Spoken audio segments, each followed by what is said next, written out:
Gostaria de agradecer a todos aí pela presença. Obrigado, doutor Milton, aí pela oportunidade e o doutor Paulo aí pela disponibilidade dessa aula. Nós vamos começar. Doutor Paulo vai dar uma aula aí de 30 minutos, logo em seguida, doutor Milton também vai dar uma aula, e aí a gente abre para perguntas e respostas. Fiquem à vontade para falar no chat, tá? E a gente vai visualizando aqui e tirando a dúvida de todos vocês, tá bom? Muito obrigado. Passo a palavra agora para o doutor Paulo. Boa noite para todos. É uma alegria a gente estar reunidos, né? Nessa época de pandemia, esses web seminários acabaram sendo uma nova arma de conhecimento, de confraternização que a gente não conhecia. Eu vou falar para vocês sobre a neuromodulação nos distúrbios do assoalho pélvico. Vou dar mais atenção à incontinência fecal. E eu acho que é importante, sempre que a gente vai falar de incontinência fecal, falar primeiro na definição. Essa definição é a definição proposta pelo Roma, que é uma perda contínua e recorrente de material fecal, ou às vezes em caso de urgência. Mas eu acho que o que a gente tem que levar em consideração é a queixa do paciente. E o paciente raramente tem coragem de falar para o seu médico que está perdendo fezes ou está usando. Então, normalmente ele se queixa dessa maneira. Eu sempre que saio tenho uma roupa extra. Quando eu vou num restaurante, eu sei onde é o banheiro, principalmente pacientes que têm urgência. Às vezes eu tenho que usar fralda quando saio ou um protetor. E não vou a eventos sociais e não como fora de casa para evitar os acidentes. Várias patologias são associadas à incontinência fecal, principalmente do compartimento anterior, a incontinência urinária da bexiga hiperativa, os prolapsos genitais, a retocele e no final da constipação intestinal, na maior parte das vezes, acaba tendo um quadro de incontinência fecal. Dentro dos fatores de risco, a idade, quanto mais velho, maior a incidência, o sexo feminino, pacientes obesos da raça negra e que têm o sedentarismo como prática. É muito importante também a parte neurológica e psiquiátrica, porque a continência fecal ou a evacuação são atos voluntários e dependem de uma questão cognitiva bem estabelecida. Dentro do trauma, o trauma obstétrico é o mais importante, isoladamente a causa maior de incontinência fecal, o trauma cirúrgico, das patologias orificiais e as alterações do hábito intestinal. A incontinência fecal ela é muito mais prevalente do que a gente imagina. Aqui nós podemos ver, logo abaixo da diabetes mellitus, a incontinência fecal em 18 casos por milhões. Esse trabalho sempre mostra, um trabalho já antigo, mas que mostra que mais de 50% dos pacientes idosos que são encaminhados para asilos, eles são encaminhados quando começam a apresentar algum grau de incontinência fecal. Esse trabalho do final de 2018 foi feito pela Associação Americana de Gastroenterologia e eles entrevistaram 71 mil americanos por telefone. E encontraram isso, 14% tinham apresentado incontinência fecal em algum período da vida. E 33% dos pacientes tiveram alguma perda na última semana da pesquisa. Eles associaram as doenças celíacas, a síndrome do intestino irritável, diabetes com alta prevalência, a doença celíaca e doença inflamatória intestinal. E olha a faixa etária, inclusive em pacientes bastante jovens. Então, essa prevalência que a gente vê distribuída ao longo da vida, chegando a quase 20% da população acima de 70 anos, não é o que a gente vê geralmente no consultório. E por que isso acontece? Esse trabalho também do ano passado mostra que não aparece porque se você não pergunta para o paciente não vai informar que tem incontinência urinária fecal, porque principalmente a incontinência fecal, ela é ela diminui muito a qualidade de vida e os pacientes se envergonham dessa situação. Para entender incontinência fecal, é importante, eu gosto desse desenho de uma represa, porque a gente vê que ela é multifatorial. Então, interpretando o rio como a correnteza do rio, e a gente tem que ressaltar a motilidade colônica e a consistência das fezes. Esse trabalho publicado na Neurogastroenterology mostra que os pacientes com a síndrome de intestino irritável, com a forma diarreica, apresentam incontinência fecal com muita frequência, quase 60%. E o que chama a atenção, que além dessa prevalência alta, 23% desses pacientes nunca falaram sobre incontinência. 50% falaram com o clínico geral que não tomaram atitude nenhuma. E 66% dos pacientes com a síndrome do intestino irritável diarreica carregavam alguma roupa extra ou usavam protetores. Dentro do reservatório da represa, é importante a gente lembrar a capacidade e a complacência retal. Então, toda vez que você tem uma ressecção anterior, ou uma doença inflamatória, radioterapia, hiperplasia benigna da próstata, tumor, que diminua a complacência retal, um aumento do volume se traduz no aumento da pressão, o que sobrecarrega o aparelho esfincteriano, que faz o papel da barragem. Então, a barragem seria propriamente dito o aparelho esfincteriano. E as lesões do esfíncter são comuns, principalmente a lesão obstétrica, a traumática e a iatrogênica. Nós não podemos esquecer que dentro da lesão obstétrica na síndrome do descenso perineal, a lesão do bulbo retalis e a lesão do nervo pudendo durante o descenso do períneo.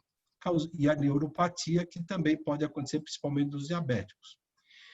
Esse trabalho de 2010, ele fez um estudo prospectivo de 12 anos em pacientes que tiveram partos normais sem episiotomia. E chegou que, a partir de 12 anos, 12% desses pacientes apresentavam incontinência fecal. No caso, eu trouxe esse vídeo para mostrar que a constipação intestinal, o esforço crônico para a evacuação, vai forçando que haja um descenso do períneo.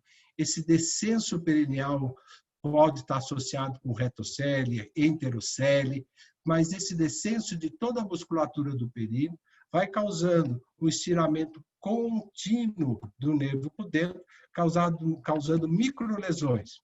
Então, no início, esses pacientes se apresentam com uma síndrome de obstrução de saída, uma constipação intestinal, e evoluem para o prolapso retal, procedência de reto, e associado a uma neuropatia do nervo pudendo e a incontinência fecal. E, por último, das causas importantes, é o controle, a casa de máquinas, que é o controle dos esfíncteres, tudo. Evacuar ou a continência são atos voluntários. Eles dependem da via aferente que leva a sensação, a vontade de evacuar para o sistema nervoso central, que devolve com contrações, com reflexos, aumentando o relaxamento da ampola retal e favorecendo o acúmulo de fezes no reto proximal. Essa diminuição dos controles é muito comum na neuropatia, em especial a diabética, neuropatia pelo descenso perineal, nas retoceles e, por último, a demência. Aqui em demência eu coloquei tudo, porque se você tiver aparelho esfincteriano bom, tiver nervo intacto, mas se o paciente não souber o que fazer com a sensação de evacuar, ele vai perder fezes, não porque não tem controle, mas porque não quer ter controle. E aí a demência faz importante.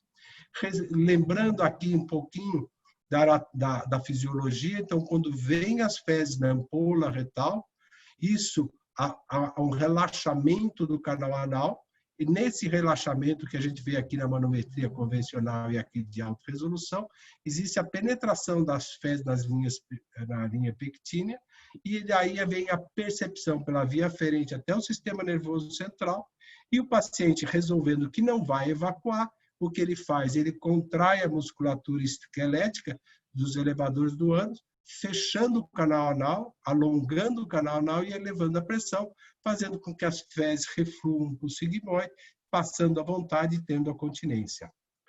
O que nós observamos com a manometria de alta resolução, então aqui o que a gente vê é o balão sendo inflado 1 minuto, 1 ml por segundo. O que a gente vê é que o canal anal, que aqui em verde, ele vai ficando mais azul, ou seja, vai relaxando, e aqui em vermelho a pressão da ampola retal. O que significa isso? Que muitas vezes pacientes com canal anal, esfíncter intacto, sem grandes alterações de pressão, eles começam a ter uma alteração na sensibilidade retal. Então, veja, por exemplo, esse caso. O paciente teve a primeira sensação com 50 ml de volume e a pressão da ampola retal já estava em 47.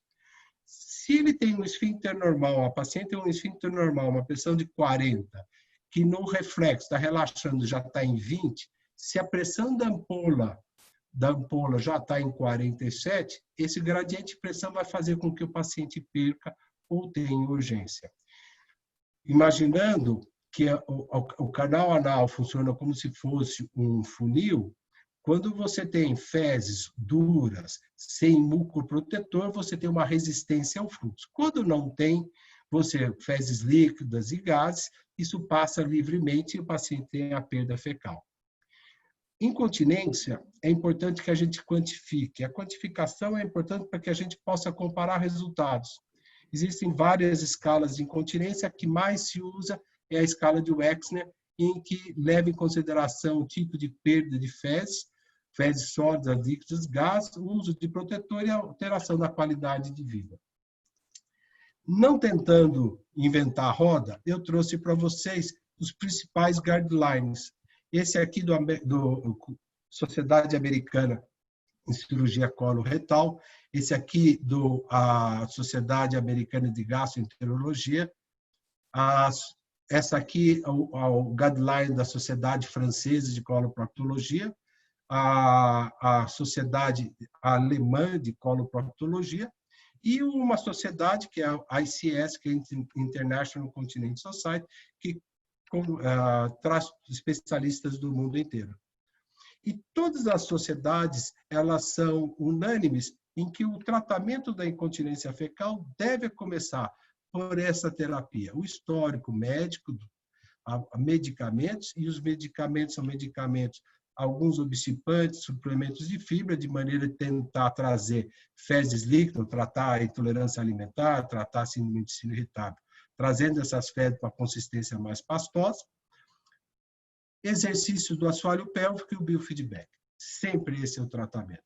Alguns protocolos, podemos usar alguns plugs, fazer uma proteção, mas basicamente é dieta, manutenção, exercício do assoalho pélvico para a gente trabalhar a musculatura estriada e o biofeedback no retal. Todo mundo concorda com isso. Quando não funciona? Aí nós temos diversas terapias. Aqui nós estamos vendo a injeção de preenchimento, que não funciona. Aqui a esfincteroplastia tradicional, o esfíncter artificial, que já está proibido. Esse aqui é o esfíncter magnético, em que se coloca um anel magnético em volta do ânus. Todas essas terapias, elas não têm recomendação baseado em evidências. Então, todas as sociedades colocam que devem ser usadas. Eu vou falar depois um pouco separado da esfincteroplastia. Então, o que há de conjunto com as sociedades? Que fralda não é a solução. E o que a gente tem é a AGG, a neuromodulação sacral, deve ser pacientes que não respondem à terapia convencional. A Sociedade Americana de Coloproctologia, a neuromodulação sacral deve ser a primeira linha de tratamento invasivo em pacientes com ou sem defeito esfincteriano. E assim vai. A Sociedade Francesa não funcionou, vai fazer o PNE, uma fase teste, que nós vamos falar, e se funcionar, vai para o implante do neuromodulador. A International Continence Society, a mesma coisa. Então, existe entre todas as sociedades, existe vamos dizer, essa ideia comum que uma vez que o tratamento conservador, com biofeedback, não funciona, nós devemos avançar um passo à frente, e esse passo é a neuromodulação sacral, que já está, não é um tratamento novo, já está disponível pelo FDA há 23 anos, já existem mais de 325 mil pacientes com um neuromodulador ao longo do mundo. Mas o que é importante aqui para nós, que em 2007 foi aprovado pela Anvisa, foi quando eu fiz o meu primeiro caso, e o que mudou muito com a vinda da Medtronics para o Brasil foi que em 2013 nós conseguimos que se tornasse um procedimento obrigatório. Ou seja, não é mais um procedimento experimental, e todas as seguradoras são obrigadas a pagar. Então, depois de 2013, nós nunca tivemos que entrar mais na justiça ou ter uma briga maior, porque já existe uma concordância em todas as sociedades que isso que se deve se fazer. Quais são as indicações da neuromodulação no Brasil? No compartimento anterior, na incontinência urinária de urgência, na urge frequência, na retenção urinária obstrutiva idiopática, e na nossa área, que é o que mais a gente mexe, é a incontinência fecal crônica, constipação intestinal, e na incontinência dupla, que é a incontinência urinária associada à alteração urinária da incontinência, principalmente quando existe uma neuropatia, a incontinência do tipo bexiga hiperativa. E quais são as condições? A primeira coisa, quando o paciente não responde à fase teste. Então, não se deve ir. Ou quando o paciente é incapaz de operar o controle do neuromodulador. Eu já tive paciente que eu coloquei aos 80 anos, funcionou muito bem, 3 ou 4 anos depois desencadeou um quadro de demência, ele começou a perder, e eu conversava com o paciente e falava, olha, está muito longe o banheiro, a fralda segura, então ele perdeu o interesse. Então, quando o paciente não tem mais a parte cognitiva, não tem indicação. E a diemetria, que é uma contraindicação, que nós vamos falar. Então, o que é off-label? Doenças neurológicas. Então, doenças neurológicas progressivas, devemos tomar cuidados, porque o efeito pode ser transitório. Durante a gravidez e parto, não se deve usar. Se a paciente está grávida e tem um neuromodulador e fica grávida, nós devemos desligar o neuromodulador. E uso pediátrico, porque a criança vai crescer. Então, qualquer eletrodo que você colocar numa criança de 13 anos, que esteja bem posicionado, depois de 3 anos ele não estará mais posicionado. Então, a gente deve evitar esse uso. Como contraindicação, principalmente a ressonância magnética, que só é permitido fazer de cabeça, pacientes que vão passar por radioterapia.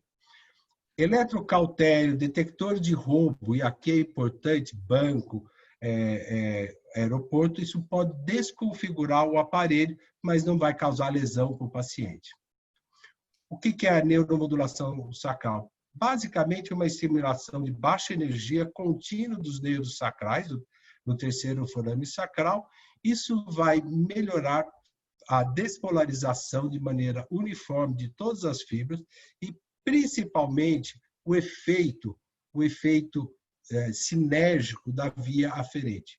O que os resultados mostram que o paciente melhora todos os reflexos do assoalho pélvico, mas não há um aumento expressivo ou significativo da pressão do esfíncter anal. Então, todo mundo tem a ideia de que quando você está estimulando, você está fechando o canal anal. Não é isso. O que a gente está melhorando é a sinergia, principalmente a via aferente. A técnica, e isso é o que mais me estimulou na neuromodulação sacral, que ela é minimamente invasiva, feita em regime ambulatorial, e o mais interessante e o mais importante é que ela tem uma fase teste, que a gente coloca um eletrodo temporário e o paciente fica no máximo até 21 dias. Caso o paciente tenha uma melhora significativa dos seus sintomas e melhora de 50% dos índices de incontinência, de qualidade de vida, a diminuição das perdas, nós fazemos o implante definitivo. Se não funcionar, retiramos o eletrodo e o paciente vai tentar outras terapias. Por isso é muito importante o preparo do paciente e fazer um bom índice de qualidade de vida, fazer um score de incontinência, para que a gente tenha um parâmetro concreto do pré e do pós-operatório. Dentro dos exames gerais, mas principalmente com o coagulograma, que é o mais importante. Então, antes, o paciente faz o diário miccional ou o diário da evacuação, durante 10 dias, 10 a 15 dias, para a gente ter um número, e daí vai para o procedimento cirúrgico. O paciente fica no decúbito ventral, e o que a gente vai procurar são, por radioscopia, primeiro a linha mediana, depois a junção sacroiliaca, e procurar os arcos dos forames sacrais. O mais importante para a gente é a gente achar o terceiro forame sacral e o ponto de punção é principalmente medial superior. É nesse ponto aqui, não sei se vocês veem no mouse, que o neuromodulador, o eletrodo deve penetrar, tá? No bordo medial do forame.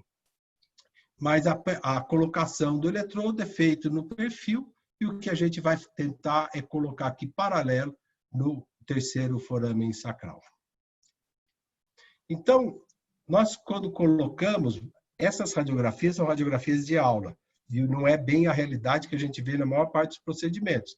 Uma vez a gente posicionado, a gente vai se basear principalmente nessa tabela, em que quando o paciente tiver, quando nós estivermos com o eletrodo em S2, nós vamos ver uma rotação lateral da perna, uma contração do pé e do hálux, uma contração superficial do assoalho pélvico, com a sensação de puxar o pênis.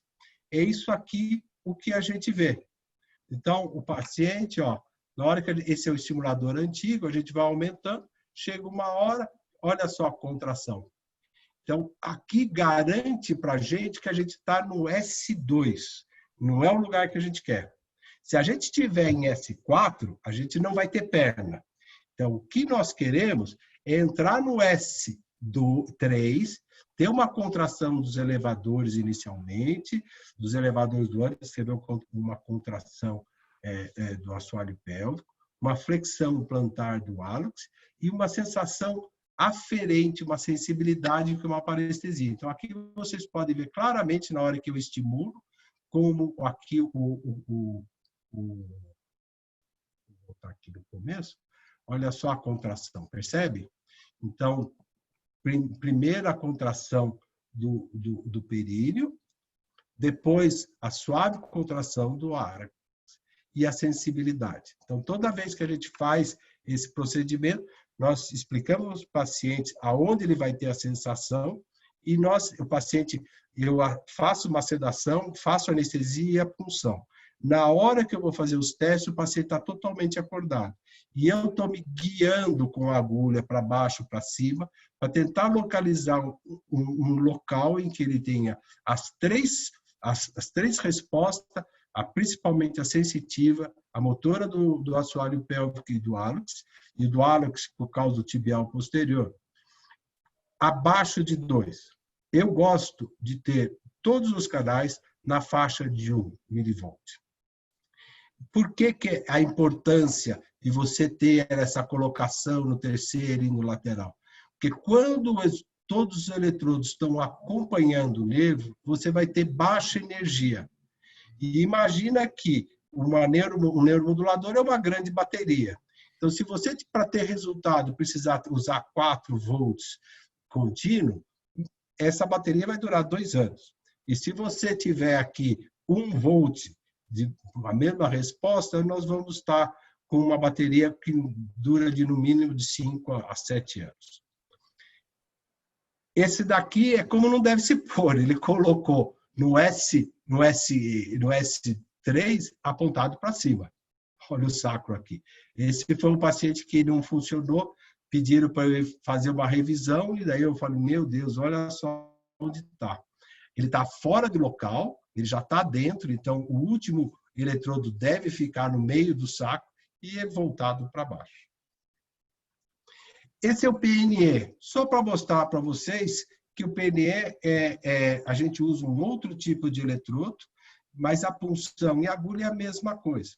A grande facilidade que você faz no consultório, sem sedação, sem nada, mas você depende de uma experiência grande para achar. E as respostas são a mesma. Qual é a diferença? Que o paciente vai ficar com esse eletrodo só com curativo durante 5 dias. Tá? O paciente vai para casa e 5 dias resolveu, você interna de novo e coloca o definitivo. Vocês estão escutando esse vídeo? Dá para escutar? O doutor tem que liberar o áudio do vídeo também na hora que compartilha, tem que liberar o áudio do vídeo. Tá escutando?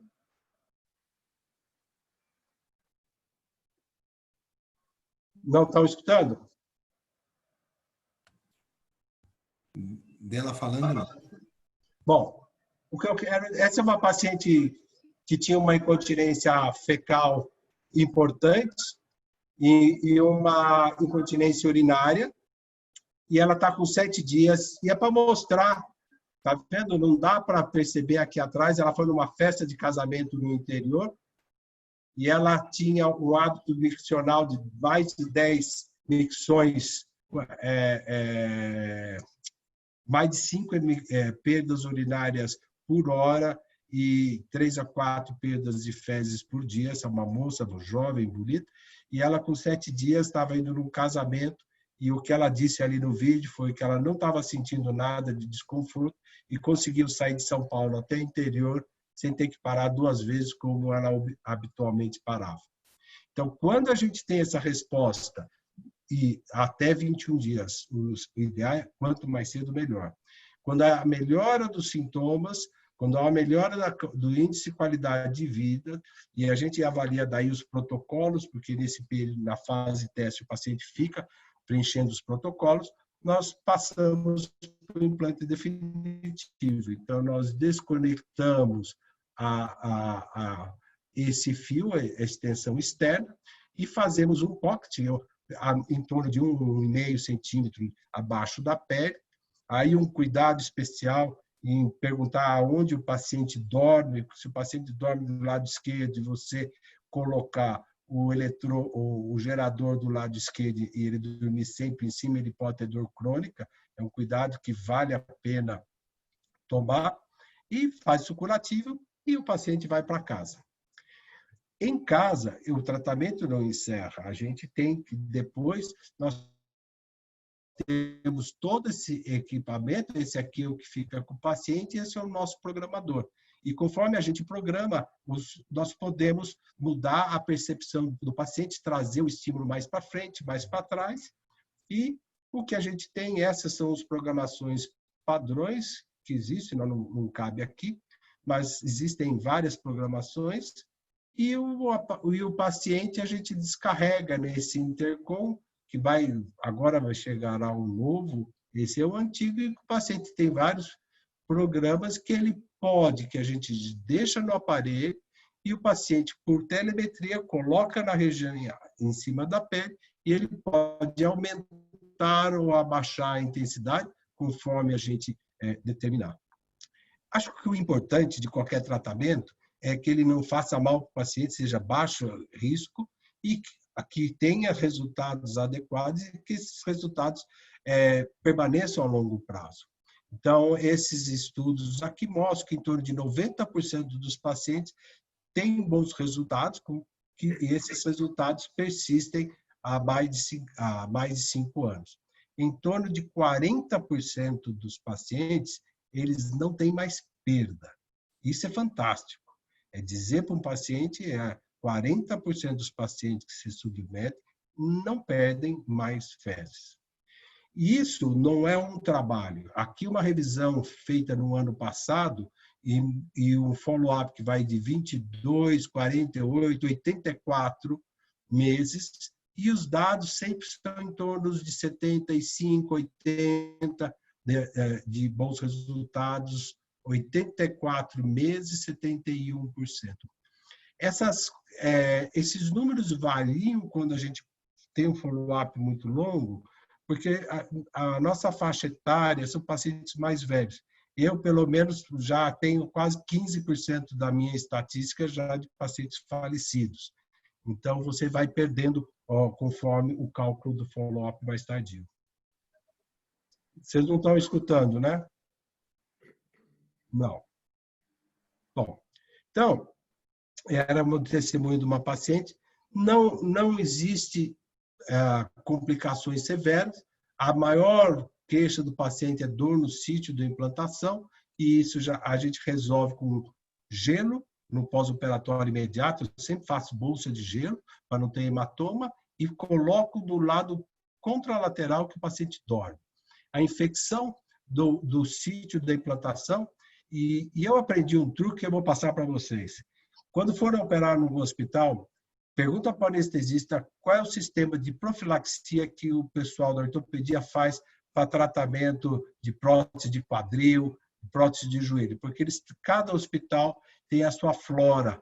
Então, lava a pele, prepara a pele e usa o antibiótico que a sua comissão hospitalar sugere para a prevenção de qualquer prótese. Algumas vezes, é uma complicação tardia. Essa aqui era uma paciente que eu fiz, ela ficou, depois do 4º ou 5º ano, ela tinha feito uma cirurgia de obesidade, tinha muita pele sobrando, está vendo a incisão aqui? Ela resolveu fazer a plástica, esticou tanto a pele que daí ela fez uma deiscência da pele, né, uma abertura por compressão. E esse caso eu gosto de mostrar por 2 aspectos. Primeiro, que ela que era totalmente incontinente, essa ficou 100%, nunca mais perdeu. E ela perdeu o convênio e ela não queria mais tirar isso de jeito nenhum. Nós acabamos tendo que tiramos o eletrodo, tiramos todo o sistema, e nesses 4 meses que ela ficou sem, ela voltou a ficar totalmente incontinência, com 2 a 3 perdas por dia. Colocamos de novo e agora ela está continente. Uma fala especial sobre o parto. É importante ressaltar que quando as grandes lesões do assoalho do parto, lacerações de 3º e 4º grau, elas são feitas o diagnóstico imediato. E essas pacientes são as pacientes que têm melhor resultado com a esfincteroplastia, porque você tem bom músculo, o médico viu a lesão imediatamente e fez a restauração. Agora, em torno de 25% a 30% desses pacientes têm as lesões ocultas, são as lesões de 1º e 2º grau. E que uma lesão de 1º e 2º grau não traz alterações funcionais para uma paciente jovem que tem uma boa musculatura. Mas quando esses pacientes entram na menopausa e começam a ver a atrofia da musculatura naturalmente, nós vamos tendo o caso de incontinência fecal, que vai acometer em torno de 20% a 30% dessas mulheres. E nesses casos, a esfincteroplastia, depois de 20 anos do trabalho de parto, não tem efeito. Tem um efeito temporário nos primeiros 6 meses, 1 ano, que funciona como se fosse uma cerclagem anal, mas se perde. Então, as sociedades também concordam que os pacientes que têm, não é uma contraindicação, por exemplo, a International Society, que o defeito esfincteriano, a American College fala pacientes com ou sem defeito esfincteriano. E a base desses acordos são trabalhos que foram feitos, Leroy com lesões de 30 graus, Tarrans de 60 até 120 graus. No início da minha experiência, quando eu tinha um paciente com uma lesão esfincteriana grande, o que eu fazia? Eu fazia a reconstrução, depois de 6 meses, 1 ano, o paciente começava a perder, daí fazia a neuromodulação. Esses trabalhos mudaram o paradigma, porque comparou sem defeito esfincteriano com defeito esfincteriano. E os resultados foram absolutamente iguais em 48 meses. Quando eu comecei a fazer neuromodulação, a primeira ideia é vamos fazer tempo de latência do nervo por dentro para ver se existe neuropatia ou não. Existe a neuropatia, é por isso que a gente precisa tratar. Se tiver o nervo, não pode estar lesado o nervo, né? Sem inervação. E aqui mostra, pacientes com neuropatia e sem neuropatia, os resultados são absolutamente iguais. E quando a gente faz aquela conduta antiga, que eram as primeiras indicações que falavam pacientes com incontinência fecal, com esfíncteres intactos ou reparados, não existe mais essa indicação, porque sem reparar o esfíncter, ou sem esfincteroplastia ou com esfincteroplastia, os resultados também foram exatamente iguais. Então, sem passar muito do tempo, é uma técnica minimamente invasiva. A estimulação teste possibilita que o implante definitivo só aconteça se o tratamento for eficaz. Os resultados são multicêntricos, é bem tolerada, tem uma alta taxa de sucesso a longo prazo, funciona com pacientes com defeito do esfíncter, e alguns pacientes ela não inviabiliza continuar com biofeedback, continuar com tratamento clínico. Então, o novo algoritmo é tratamento conservador, se funcionar, mantém. Se não funcionar, vai para a fase teste da neuromodulação. A resposta foi positiva, implante definitivo. Se for negativo, outras terapias, das quais a colostomia. Tá? Então, uma outra coisa que é bom lembrar, sempre que existe a incontinência dupla, é o único tratamento disponível, com a incontinência urinária e fecal. Alguns pacientes com constipação se beneficiam, não invalida outro tratamento. 90%, isso é muito importante, 90% dos pacientes repetiriam o tratamento. Muito obrigado. Estou à disposição. Muito obrigado, doutor Paulo. Agora o doutor Milton vai apresentar e logo em seguida a gente abre para perguntas e respostas, doutor Milton, quer antecipar? Bom, eu gostaria...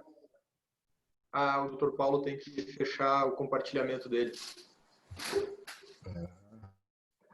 Paulo, como se faz isso? Só o doutor dá um stop no compartilhamento. Tem um ícone bem em cima, vermelhinho. Ah, tá. Isso. Bom, então eu queria rapidamente aqui, primeiro agradecer ao Dr. Paulo, né, pela brilhante apresentação aí, para dar uma ideia, então, para os colegas das demais áreas sobre a técnica, né, que não é nada absurdamente complicado, é uma terapia interessante, já está bem fundamentada, a maioria das sociedades já dá como primeira opção no tratamento do paciente que não responde às medidas clínicas. Então, eu gostaria de apresentar um caso clínico de uma paciente nossa aqui que já deu bastante trabalho. Ela é uma paciente... que bom agora. Às vezes dá uns probleminhas técnicos aqui. Peraí.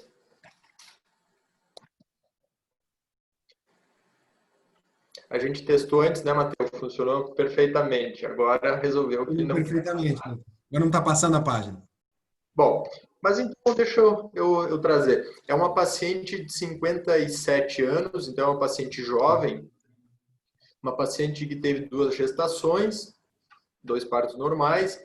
Era uma paciente que tem um transtorno bipolar grave, né? Então, ela usa uma certa quantidade de medicações para controle desse probleminha psiquiátrico dela. E ela também tinha uma adição à atividade física. É uma paciente que fazia atividade física de maneira bastante compulsiva, né? E acabou desenvolvendo uma procidência de reto. Depois dessa procidência retal, ela até tratou com outra colega, num primeiro momento, e foi indicado, na ocasião, para ela, foi indicado uma cirurgia de Altmaier. Ela é uma paciente jovem, né? Então, na questão do Altmaier, eu fiquei um pouquinho... É uma cirurgia que eu não gosto muito, a gente não tem eu não gosto do resultado, me parece que o resultado a longo prazo não é muito interessante, principalmente em pacientes jovens, ela é uma paciente superativa, né? Como eu disse, a dita atividade física. E logo depois que ela fez essa cirurgia, ela teve algumas dificuldades nesse primeiro momento. Ela teve uma complicaçãozinha, fez uma deiscência parcial da anastomose, teve que ser reabordada. Ela acabou saindo bem, mas não, aqui está o histórico dela. Então, foi em 2015 a primeira cirurgia. Ela teve essa dificuldade técnica, uma pequena deiscência, foi reabordada, lavada a cavidade, ela saiu muito bem. Ela, em 2007, teve uma hérnia de disco lombar, teve uma complicação no pós-operatório, fez uma discite, ela ficou com leve comprometimento funcional, assim, na deambulação. Na reabilitação, ela evoluiu bem, parou com aquele excesso de atividade absurda que ela fazia, física, né, por causa da complicação ortopédica. Em 2007 mesmo, ela apresentou uma complicação que foi uma recidiva da procidência do colo abaixado. E associado a isso, ela teve um prolapso apical, um prolapso de cúpula vaginal, um prolapso uterino, sem incontinência urinária. Aí ela acabou vindo para a gente, lá para a clínica, com esse quadro, então, da recidiva da procidência retal e do colo abaixado e o prolapso apical. A gente optou na época, né, depois de avaliar um pouco o caso, a gente optou por fazer uma retopexia ventral, que é a nossa cirurgia de preferência para a procidência, que não é bem o caso aqui de uma retopexia, uma vez que ela já não tinha mais reto. Foi tirado cerca de 70 centímetros de reto e sigmoide na primeira cirurgia. Ela tinha um dólico sigmoide, então foi tirado bastante coisa. E a gente fez, então, uma abordagem laparoscópica. Ela tinha uma situação bastante estranha, que o sigmoide, o colo abaixado dela ficou um zigue-zague, né? Então, eu consegui soltar tudo por laparoscopia, fiz uma fixação do colo abaixado na face anterior e uma fixação posterior da vagina até o tórax uterino. Então, ele fez uma colpopexia ventral com retopexia e peritonizou toda a pelve dela, fez o fechamento do peritônio. Cirurgia tranquila, teve alta em 2 ou 3 dias, teve uma evolução legal, favorável. Porém, no pós-operatório, a despeito de até a colega ginecologista que acompanha ela, eu acho que está presente na discussão, cosmeticamente ela ficou com um resultado muito bom, mas ela persiste com alguns sintomas de evacuação obstruída e ela teve uma associação, então, já vinha antes e piorou ainda mais agora. Ela tem uma incontinência fecal severa pelo índice de Wexner.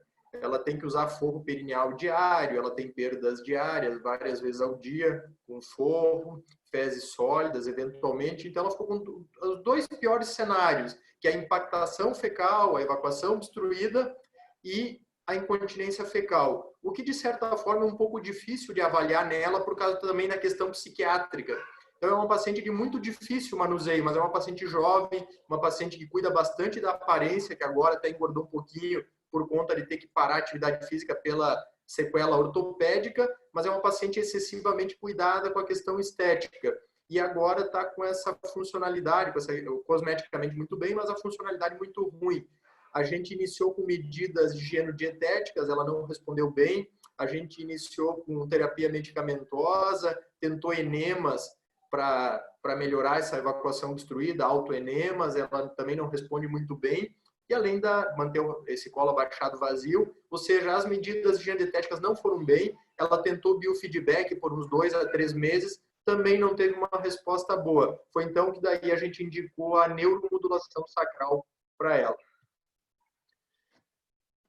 Nesse sentido, infelizmente aqui, eu botei algumas questões aqui na discussão que eu gostaria de ouvir do Dr. Paulo. Se o Dr. Paulo acha que a cirurgia de Altmaier teria sido uma melhor... Eu, particularmente, não gosto muito. O senhor acha que a cirurgia de Altmaier para uma paciente jovem, com bastante atividade física, seria uma opção interessante para essa procidência de reto? Ou partiria direto para uma retopexia ventral ou alguma outra técnica? Olha, eu não realizo, eu concordo com você em gênero e número que a cirurgia de Altmaier está proscrita. Veja, toda vez que o paciente tem, e eu já vi moças jovens que nunca tiveram filhos terem prolapso total do reto, prolapso uterino por excesso, pacientes que fazem esses carregar pneu, nem sei o nome daquilo. Bom, mas de qualquer jeito, esse esforço crônico há uma lesão de todo o assoalho pélvico, dos ligamentos útero-sacros, e desce todo o períneo. Quando você faz uma ressecção intestinal, você tira toda a capacidade retal, você tira a ampola retal. E isso vai, com certeza, piorar a função tanto da evacuação e causar incontinência. Então, quando existe o prolapso total, há lesão de esfíncter, há lesão de nervos, e eu não faço a ressecção. Meu primeiro tratamento é fazer a retopexia ventral, levantar, como você fez na sua cirurgia, e se persistir com incontinência, daí a neuromodulação. Mas nesse caso, o primeiro tratamento é retopexia, trazer tudo, deixar tudo na posição anatômica, tentar evitar a ressecção. A evacuação obstruída após a retopexia, ela acontece porque o colo abaixado, nesse caso, fica muito fixo no reto, e um sigmoide, um colo mais longo, acaba caindo por cima do reto, formando um mecanismo valvular. Então, nesses casos, normalmente eu faço uma videodefecografia ou uma defecorressonância para ver esse mecanismo valvular, e muitas vezes é necessário, além da fixação da retopexia, se não for feita a ressecção, é fazer uma fixação do sigmoide ao longo da goteira para que não faça o mecanismo valvular. Agora, a indicação para essa paciente da neuromodulação, eu acho perfeita, porque, veja, ela deve ter uma hipotonia anal, mas ela, principalmente com essa ressecção, com a fístula que ela teve baixa, ela não deve ter quase nenhuma sensibilidade retal. E a perda da sensibilidade retal pode causar constipação, porque quando chega a fezes duras, ela não sente vontade de evacuar e não vai ao banheiro, e quando chega a fezes moles, ela começa a perder. Também é importante ressaltar que, às vezes, esses pacientes eles fazem pequenos fecalomas, e isso faz com que o esfíncter fique completamente aberto e tenha uma incontinência fecal paradoxal, pelo relaxamento do esfíncter, e fica perdendo o muco o dia inteiro. Mas eu concordo em gênero número, não faço Altmaier, retopexia, persistir os sintomas, neuromodulação sacral. Paulo, outra coisa, que é uma situação que a gente tem várias recomendações, é a investigação pré-operatória desses pacientes. No caso dessa paciente, claro, eu fiz uma colonoscopia pela idade, para faltar, até pela questão de screening, né, câncer coloretal, afastar lesões sincrônicas de cólon. Eu tentei fazer uma defecorressonância no pré-operatório, depois do Altmaier, para entender o que estava acontecendo nessa pelve. Ela não tolerou ficar na máquina. Eu fiz uma defecografia convencional, que eu estou sem o filme aqui, que documentou basicamente só a procedência que ela tinha, não tinha outros achados. Na manometria, ela tem até hoje uma hipotonia severa, né, de esfíncter anal interno e externo. Ela tem uma redução importante também da sensibilidade retal, né? Então, basicamente, foi essa investigação que foi feita nessa paciente. Mas a gente, revisando as recomendações, é bastante duvidoso. Até na semana passada, ele teve um webinar com o Dr. Steven Wexner, onde ele falou lá no serviço deles, né? E mostrou claramente que ele não investiga nada, né? Não faz nenhum exame, nem manometria, nem defeco, ressonância, nem nada. Basicamente, eu fiz nessa paciente porque ela era um caso bastante complexo, mas eu fico me perguntando algumas situações. Por exemplo, aqui então o senhor mostrou esse guideline da Associação Americana, né, onde a neuromodulação sacral é a recomendação grau A, né, como terapia invasiva, a primeira opção. Mas eu também fiz uma revisão aqui na retopexia ventral, que é uma cirurgia particularmente que eu gosto muito. E a gente sabe que pacientes com intussuscepção retoanal ou procedência de reto, a retopexia em si é uma cirurgia muito interessante, tanto com melhoras aqui pré e pós-operatórias nos índices de evacuação obstruída e na incontinência fecal, que a gente também tem essa outra publicação aqui mais recente, e os índices de melhora tanto na evacuação obstruída quanto na incontinência fecal realmente são altos.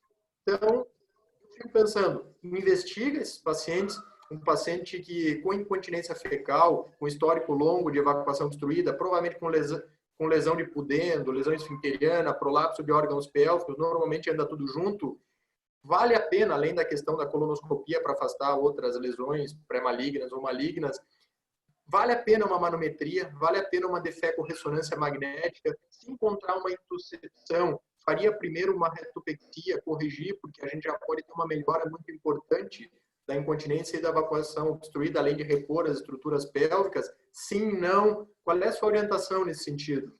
Essa é a minha dúvida.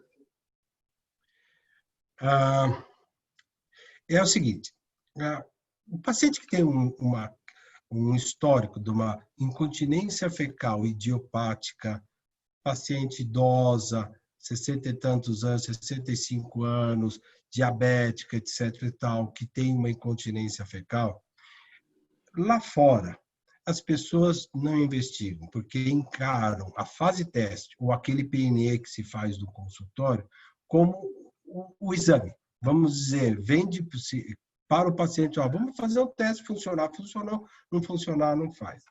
Isso não funciona bem no Brasil, porque quando você vai fazer uma solicitação para qualquer seguradora, você tem que, primeiro, o paciente tem que ter passado pelo tratamento clínico, tem que ter feito biofeedback e tem que ter uma avaliação do assoalho pélvico. Então, eu acho, como eu faço manometria no retal, é muito importante você entender e compreender a fisiopatologia, na minha concepção. Esse é o paciente.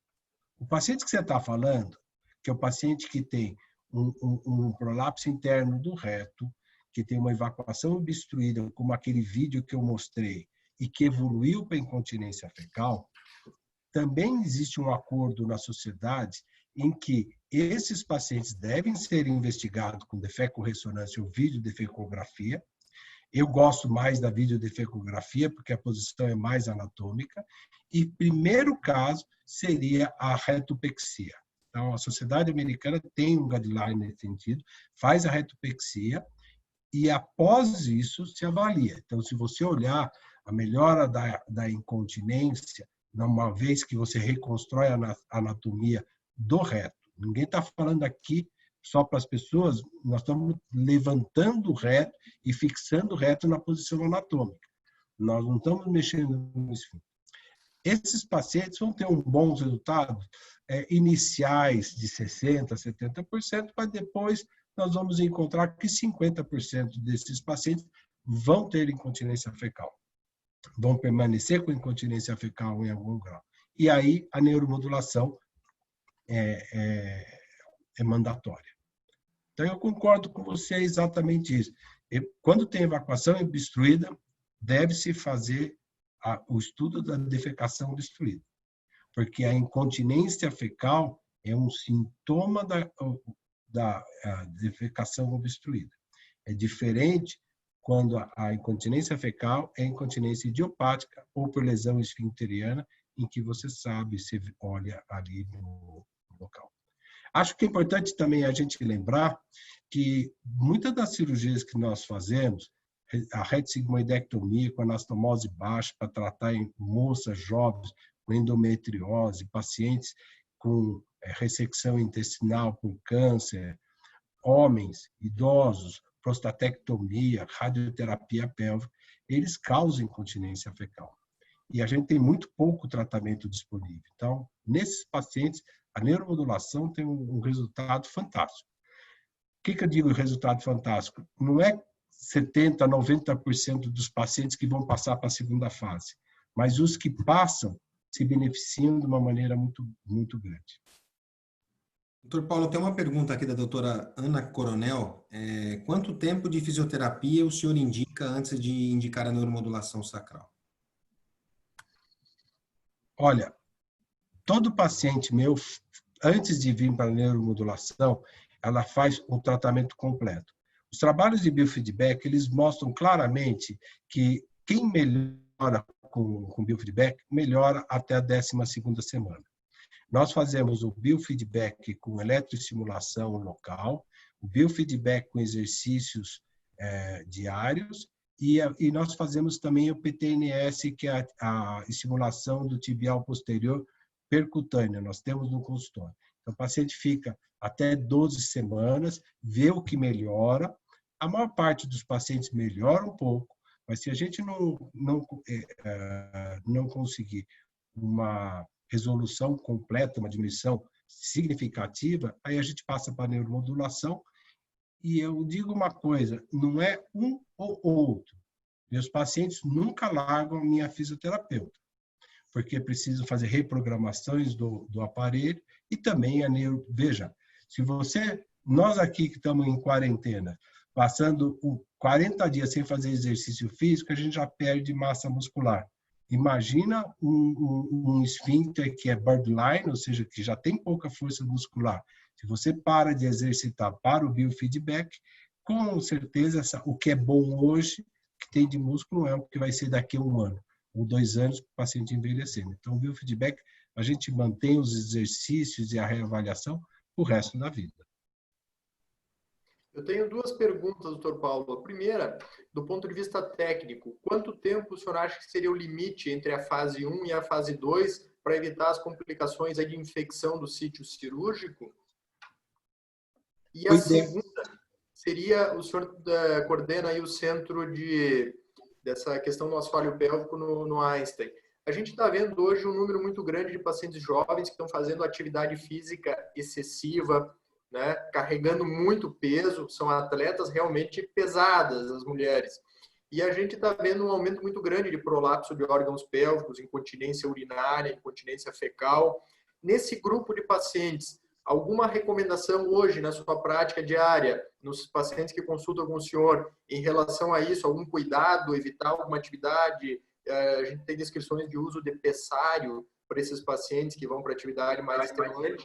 E em questão, é uma discussão que eu tenho com os colegas da obstetrícia, em relação ao parto normal, que a gente já sabe, né, que só o fato de engravidar já é um fator de risco para incontinência, contraindicação de parto, indicação de cesárea. Como é que fica na sua avaliação desses pacientes aí no dia a dia?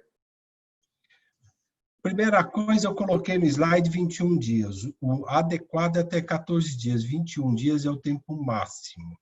Você tem que correr atrás de fazer isso. Tanto que quando eu peço autorização, eu já peço a primeira e a segunda fase, para não ter problema de ficar esperando a liberação da segunda fase. Quando o convênio chega, nós vamos liberar a primeira, se funcionar a segunda, eu já mando por escrito que, passando aquilo, qualquer complicação que o paciente possa ter é de responsabilidade do paciente. Então, nós não devemos passar. Na minha experiência, com 10 dias, a maior parte dos pacientes, você já sabe se vai para a segunda fase ou não. É a primeira pergunta. A questão do exercício físico. A pelve da mulher é um grande vazio, e a grande função do assoalho pélvico da mulher é sustentar o útero e permitir o parto. Então, essa questão anatômica faz com que a mulher seja que nem uma tenda de circo, que os ligamentos seguram o assoalho pélvico.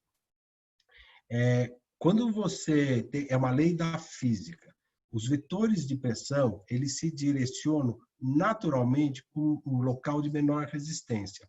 Então, quando você levanta peso, quando você faz crossfit, quando você corre muito, faz exercício de alto impacto, todos os vetores de pressão dentro do abdômen, eles vão se caminhar para a região de menor resistência. Então, no homem, tem a alta incidência de hérnia inguinal, porque é no canal inguinal que nós temos menor resistência. Agora, na mulher, é no assoalho pélvico.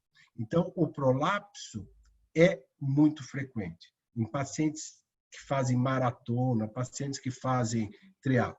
O que eu aconselho para essas pacientes? A única coisa que funciona é você fazer o mesmo treinamento do assoalho pélvico. Então, quando você vai levantar peso, você respira fundo, trava a respiração, você está fazendo um valsalva que aumenta a pressão abdominal. Você tem que, simultaneamente, fazer uma contração do assoalho pélvico para compensar essa pressão. Então, o meu trabalho aqui com essas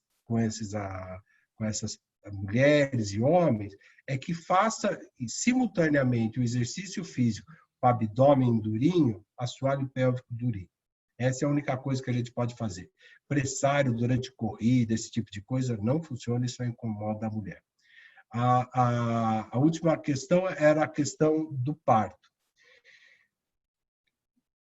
Eu tomo muito cuidado para falar do parto, deve ter muitas mulheres assistindo, mas o parto normal, por exemplo, com o cachorro, o macaco, todos os mamíferos fazem partos normais, normal, ou seja, sozinho.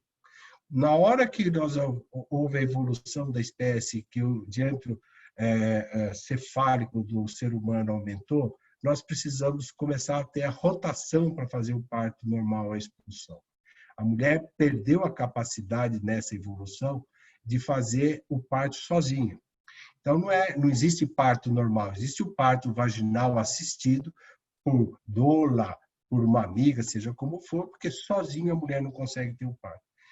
O que eu quero dizer com isso é que existe um estresse do assoalho pélvico muito grande, não é para todas as mulheres. Então, a gente sabe que qualquer bebê acima de 3 quilos tem uma lesão potencial do aparelho esfincteriano e do nervo pudendo.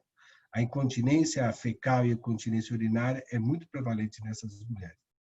Então, a episiotomia mediana ou lateral não foram eficazes em prevenir as lesões do assoalho pélvico. Então, o que a gente tem hoje é o seguinte: primeiro, a mulher, para fazer parto natural, o parto vaginal, ela deve ter uma preparação da musculatura do assoalho pélvico bastante grande. A segunda coisa, deve ser feita uma análise do tamanho da criança com o tamanho da pelve da mulher. E só nessa que tiver tudo bem, que eu acho que o parto pode acontecer. Mas, de uma maneira geral, parto de criança de 3 quilos e 400 e coisas assim, acaba causando lesões na mulher. No Reino Unido, em que o serviço médico é todo estatizado, eles têm agora um protocolo, e lá tudo é parto normal, né? Vaginal.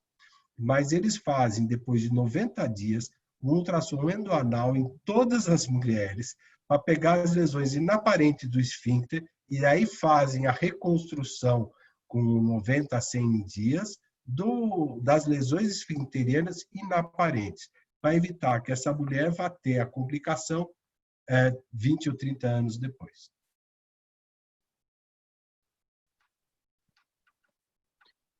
Ótimo. Não sei se alguém tem mais alguma pergunta, os demais participantes do chat. Se alguém quiser fazer uma pergunta também, eu consigo liberar o áudio aqui para que a pessoa possa falar, tá bom? Aqui eu acho que o Dal Ponte está nos pedindo aqui a questão de considerar fator de má resposta à neuromodulação, o uso de tanta medicação psiquiátrica pela paciente apresentada, se pode influenciar de maneira negativa aí o resultado. Não é a medicação que influi. Lembra que no início eu falei, uma das contraindicações é a questão cognitiva, né? Então, é muito importante uma paciente como essa que se venda para ela a realidade. Ou seja, a paciente tem que ter a noção que o que nós estamos procurando é uma melhora maior do que 50% e uma administração dos problemas. Eu acho que os antidepressivos, normalmente, eles são obstipantes. Então, o que talvez eu pensaria com o tempo é ver que tipo de antidepressivo ela faz uso, porque se melhorar a evacuação, curar essa constipação, vai melhorar todo o funcionamento até a incontinência. Mas não é uma contraindicação. Eu tenho pacientes que tomam antidepressivos, pacientes que tomam lítio e que têm uma boa evolução. Isso não é uma contraindicação. E para pacientes com constipação intestinal, embora ainda a gente não tenha uma liberação, o senhor tem alguma experiência? Tem feito, não tem feito? Eu tenho poucos casos. A constipação intestinal é interessante porque o que a gente vai fazer para essas pacientes é a estimulação ascendente e principalmente do plexo hipogástrico, que é responsável pelo movimento de contração do colo esquerdo e do reto sigmoide. O que se vê na literatura? O que se vê na literatura é que 50% dos pacientes têm resultado, passam para a fase 2. Então, o que a gente tem na literatura, lá fora, 90% dos pacientes saem da fase 1 e vão para a fase 2 do implante definitivo, quando chega na constipação, é em torno de 50%. E os resultados a longo prazo podem não se manter. Então, é uma indicação, não é uma indicação formal. Aqui no Brasil existe a liberação da Anvisa para constipação intestinal crônica refratária.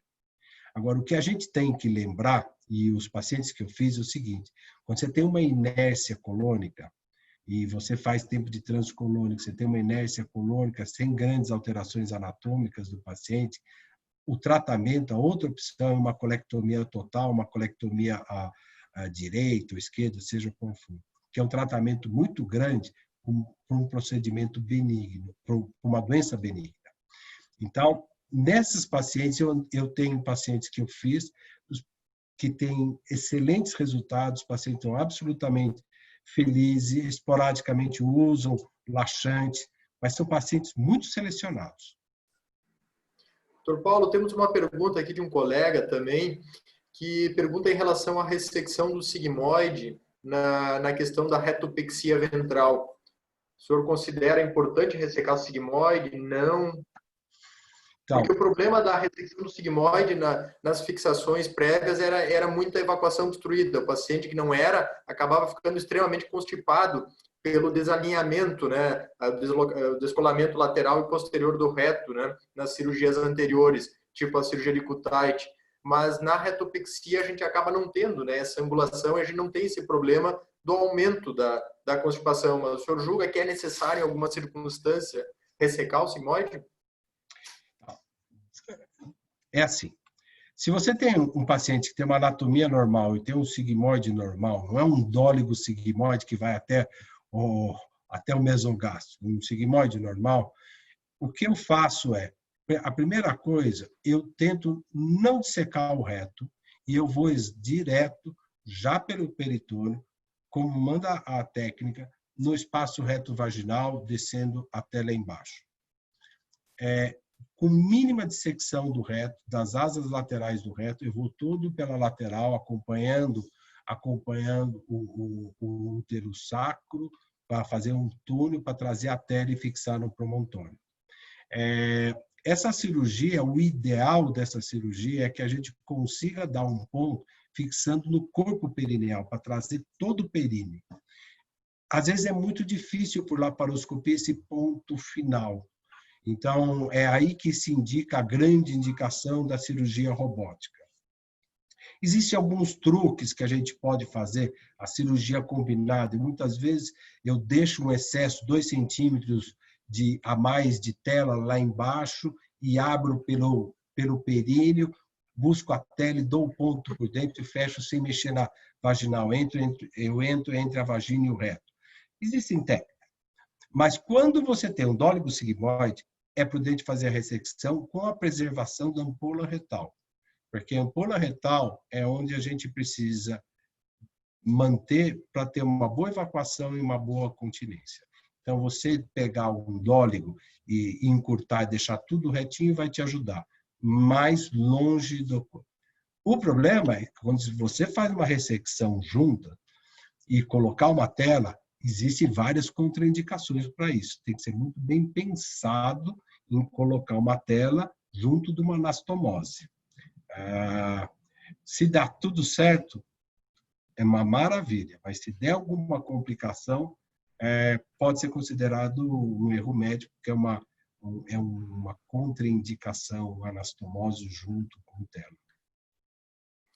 Em relação ao procedimento, a minha anestesista aqui está pedindo a questão da analgesia, sedação anestésica, algum cuidado especial, alguma diferença na sua rotina? Eu faço uma sedação muito leve, cada anestesista tem a sua maneira de fazer, mas que permita acordar o paciente no meio do procedimento. Quando você faz com anestesia geral, anestesia profunda, você não pode curarizar. Aí você só terá a resposta motora do períneo e do hálux. Eu acho que é fundamental a via aferente, a sensibilidade, porque todos os estudos sobre o mecanismo de ação da neuromodulação mostram que a via aferente é a via mais importante. Então, eu gosto de sentir a percepção. Então, ele faz anestesia, eu uso xilocaína com vasoconstritor associado a marcaína para fazer anestesia local. Tá? Então, é bem sincronizado. Eu faço toda a radioscopia da marcação, paciente praticamente acordado, eu falo para o anestesista, afunda, ele dá aquela afundada, eu faço anestesia local, faço a punção, porque às vezes a punção é na primeira, às vezes demora um pouco mais, coloco a punção, bem colocada a punção, e aí eu peço para o anestesista acordar o paciente. A minha fisioterapeuta sempre está na sala, porque ela já conversou com o paciente, e isso é um detalhe interessante, porque você pega uma senhora e fica perguntando em voz alta, está sentindo aonde? No ânus, na vagina, não sei o que, ela não responde. Então, eu já tenho um código, a fisioterapeuta senta ali na cabeceira da mesa e fica conversando com a paciente, onde está sentindo, e ela vai me passando, isso é interessante, para você localizar. Porque se você conseguir as 3 respostas com uma energia em torno de 1, dificilmente esse paciente não vai ter melhora com o procedimento, entendeu? E uma outra pergunta, doutor Paulo. Quando foi falado do protocolo inglês de avaliação esfinteriana pós-parto, a questão de fazer o reparo esfinteriano, até quanto tempo, o colega queria saber, teria um benefício assim, de fazer na fase aguda, 90, 120 dias? Até quanto seria interessante para ter um bom resultado funcional? Então, o ideal é imediato. As lesões grandes se reconstrói imediato, os resultados são sempre muito bons. Nas lesões inaparentes, devem ser feitas antes do 1º ano, porque depois disso, existe a fibra muscular corre e, por falta de contração, começa a haver uma substituição por tecido fibroso. Então, quanto mais cedo, normalmente se espera, eles fazem 90 a 120 dias para acabar o puerpério, acabar todo o edema e ficar mais fácil o procedimento cirúrgico. A esfinteroplastia, nessa circunstância, que você localiza a lesão muscular, não é uma cirurgia, dá para ser feita até ambulatorialmente. Então, uma evolução boa, não tem por que esperar muito tempo. E em relação para o pessoal da Medtronic, Matheus, em relação à questão da bateria, vocês têm alguns dispositivos já, provavelmente no futuro vai ter tipo indução por onda magnética de carregamento. Quando é que tem previsão desses novos equipamentos chegarem à nossa disposição? Milton, na verdade, a gente tá esse novo equipamento, né, que ele é compatível com ressonância para corpo todo. Ele é comparado, o tamanho da bateria é comparado a uma moeda de $0,25. Então, ele é menor que o atual e recarregável, né, e compatível à ressonância. Os novos eletrodos também para a bateria atual vai vir, também compatível com a ressonância para corpo todo. A ideia é que a gente dê entrada agora no meio do ano, né, por conta dessa pandemia, deu uma atrasada um pouco no processo, mas a ideia é que a gente consiga entrar até junho com a solicitação para a Anvisa do cadastro desse material, e aí é a dependência da Anvisa, né, pode ocorrer em 6 meses, quanto 1 ano, depende muito da liberação da Anvisa, mas a gente espera que dentro de 1 ano a gente tenha todo o portfólio já atualizado para fornecer aos doutores. Tenho mais uma pergunta para o doutor Paulo, abusando já da sua paciência, doutor Paulo. A gente tem muito paciente com doença inflamatória intestinal, onde a gente já tem aí uma fibrose do reto, uma perda da complacência, eventualmente nos pacientes com doença de Crohn, lesão esfinteriana. Agora mesmo estou com uma paciente que eu tive que fazer uma nova ressecção de cólon e delgado nela, por uma estenose fibrótica da anastomose, e ela previamente foi operada por outro colega, ela tem uma lesão completa de esfíncter, interno e externo. A menina tem 20 e poucos anos, anda de fralda, né? Numa situação dessas, o senhor acha que talvez essa se beneficie muito de uma esfincteroplastia por hora, mas na doença inflamatória, o implante do neuromodulador com a doença controlada, né, mesmo levando em conta que esse paciente tem síndrome desabsortiva, tem intestinal damage, vai ter fibrose eventualmente do reto, lesão esfincteriana, é multifatorial, mas tem indicações de implante do neuromodulador numa situação de doença controlada? Olha, tem uma coisa muito interessante. A primeira coisa é a doença de Crohn perineal, com múltiplas fístulas, muitas lesões. Funciona. Aquilo que eu falei da lesão esfincteriana funciona, porque você melhora toda a função da ampola retal, do colo descendente e a via aferente. Você só não pode ter uma cloaca completa. Então, se você tiver uma cloaca ou uma abertura completa de toda a musculatura, eu reconstruiria e faria. Eu tenho alguns pacientes de doença inflamatória perineal e alta e que estão absolutamente bem. Então, eu acho que, inclusive, é uma boa indicação.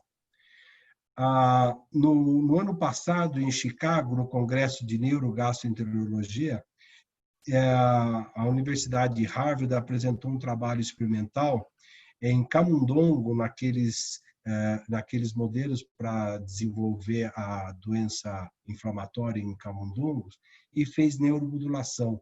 E mostrou que a neuromodulação do colo preveniu ou diminuiu a gravidade da lesão da doença inflamatória intestinal. Então, em modelos animais.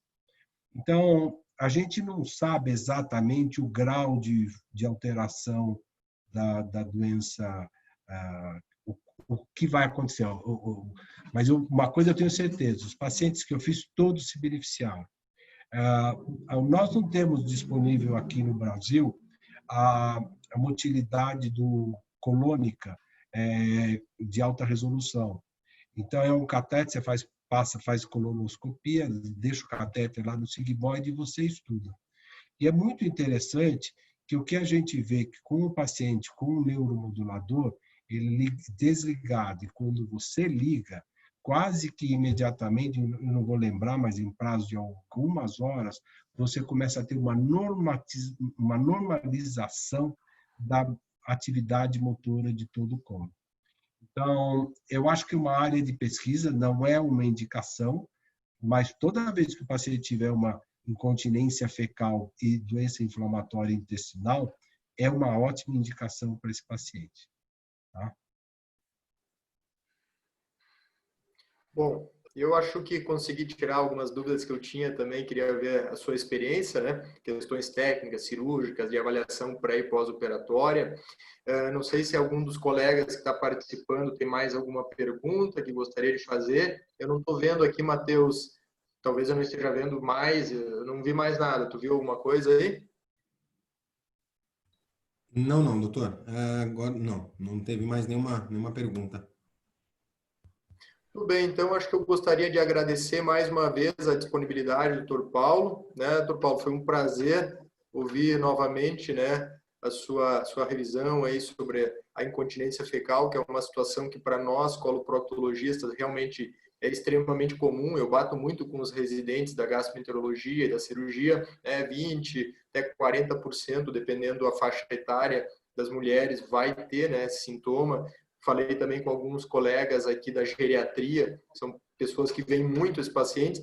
Lembrando que os pacientes não contam isso, né? Eles têm vergonha, principalmente aqui na nossa região. São pessoas que nem sempre têm um nível sociocultural tão elevado. Então, há uma restrição de trazer esse sintoma. Então, da importância de quanto isso implica na qualidade de vida do paciente e mostrar que a neuromodulação sacral não é nada da NASA, não é nada extremamente sofisticado, ainda um pouco dispendiosa, mas é uma alternativa segura, tranquila, interessante para a gente oferecer para o nosso paciente. E também gostaria de agradecer ao Matheus pela disponibilidade, né, desse webinar de hoje, por ajudar também nesses nossos primeiros casos aqui com o Preceptor para nos dar segurança e ter um resultado legal aí.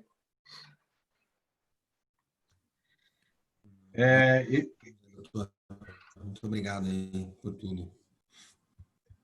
Eu queria agradecer a oportunidade. Sinto não poder ir até Passo Fundo, bem que eu tentei ir a Passo Fundo para te acompanhar nesse caso, porque é um caso muito interessante, e aproveitar para comer uma carne que aí eu sei que é maravilhosa. Mas os restaurantes estão fechados e uma hora tudo vai voltar ao normal.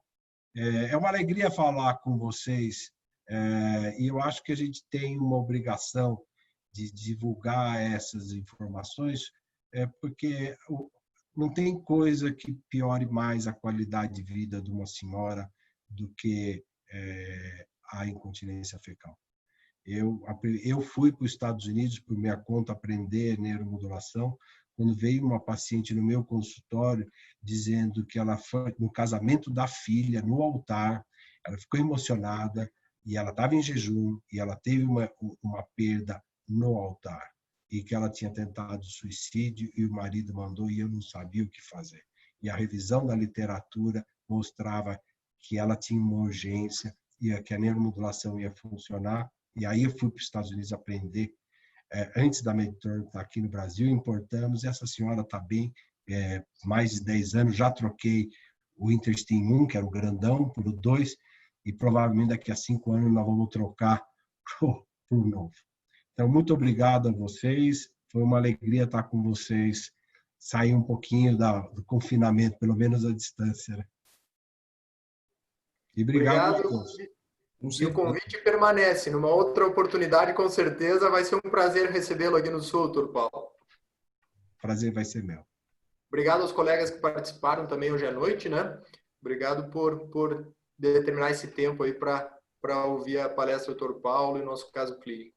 Uma boa noite a todos. Obrigado, Matheus. Obrigado mais uma vez, Dr. Paulo. Obrigado a todos. Boa noite. Boa noite.